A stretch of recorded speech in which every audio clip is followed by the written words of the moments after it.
个人一旦有了芝麻信用，他的在生活当中的点点滴滴的信用行为都会被记录起来，用数字去衡量它。那一个人如果信用不好，我们实现的一个目标就是让守信者通行天下，让失信者。These cameras are looking at a road junction and they're identifying everything that's passing through. They're looking at cars, reading the number plates, and they're looking at pedestrians, classifying pedestrians according to their age, their gender, what kind of clothes they're wearing, even what kind of hairstyles they have.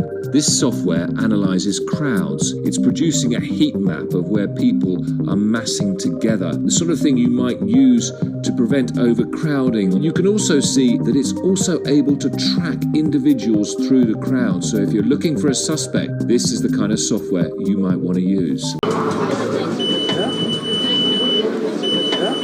To be in Xinjiang means being checked every day, multiple times a day. When you go to a market, when you drive a car, when you take a train, even your smartphone is checked.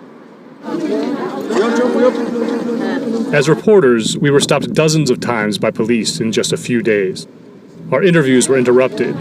We were detained and chased out of town. In 2018, there was 300 million cameras in China. This year, there is 626 million watching your every move. That is one camera per 2 Chinese citizens. And this week, they have even begun putting cameras inside and outside people's homes so that they follow the COVID lockdown. All of this technology has been mixed with AI and facial recognition over the past several years. The facial recognition has even gone as far to being put in police glasses. The police also have an app that monitors almost every Chinese citizen. This app, reported by the HRW, the Integrated Joint Operations Platform, is a police app that knows your blood type, height, religious atmosphere, political affiliation, if you've gotten a new phone number, donated to a mosque recently, or preached the Quran without the government's consent. This app also monitors suspicious behavior such as not socializing with your neighbors, often avoiding using the front door, and if your phone goes off the grid, the police will come and investigate. Unbeknownst to Chinese citizens, there is also these things called data doors. These doors, if you walk through them, they vacuum the info right off your phone and electronics and feed it right back into the system because you have your own identification card with all your personal information on it. All of this together, the AI, the facial recognition, has been used to kidnap up to 13 million Muslims, reported by the HRW, the Human Rights Watch, and put them in camps. These camps are basically political re-education camps so that they assimilate in China.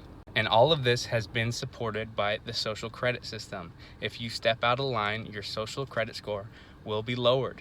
And with the social credit score, if you get a low score, you can be banned from flying, riding on trains. They will throttle your internet speeds. They'll ban your kids and you from good schools, and they can stop you from getting the best jobs, staying at the best hotels. They can take your dog away, and that you will be publicly be named a bad citizen.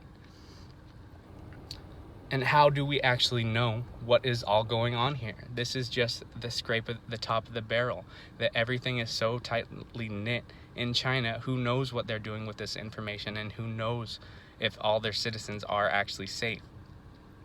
And how do they justify all of these practices? They say they are using it to stop 3 evils: separatism, terrorism, and extremism, even though I would argue that they are culprits of all 3 and much more.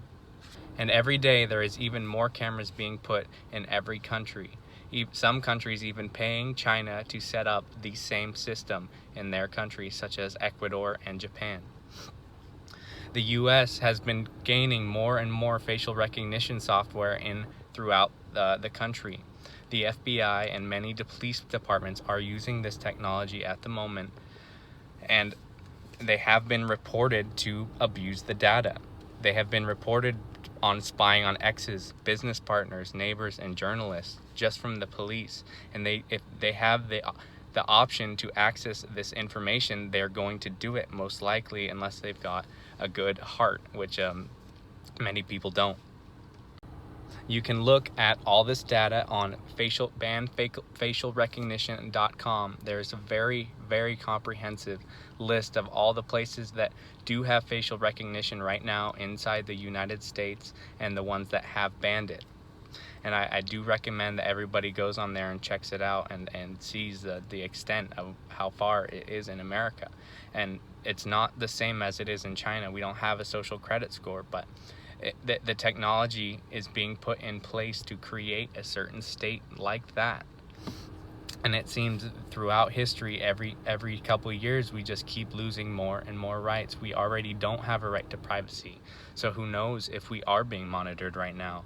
The NSA can basically do whatever they want. If you have listened to Snowden's reports, he says we are being spied on right now, and maybe it's not as severe as it is in China, but it might be there if we don't do something.